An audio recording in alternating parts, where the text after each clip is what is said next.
కోడికి రంగుల్ని ఏ ఏ రంగు ఏ టైంలో విభజించి రాసిందే పంచపక్షి శాస్త్రం. దాన్ని మనుషులకు అన్వయించారు. ఇప్పుడు ఈ కలర్ వేసుకుంటే ఈ కలర్ మనిషి ఈ కలర్ వేసుకున్న డ్రెస్ వేసుకున్నవాడు ఈ టైంలో బాగుంటాడు, ఈ టైంలో బాగుంటాడని మనుషులకు అన్వయించారు. దాన్ని ఫస్ట్ రాసింది కోళ్ళకు సంబంధించింది. అది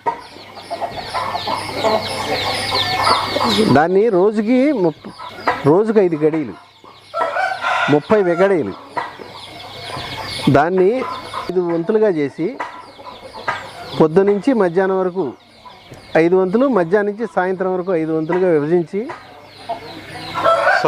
సూర్యుడి నీడ ప్రకారం మన మీద పడే నీడ ప్రకారం అడుగులేసుకుంటూ లెక్కట్టి దాన్ని బట్టి రంగులను విభజించారు. అప్పుల్లో ఎంతో పరిశోధన చేసి అప్పట్లోనే అప్పట్లోనే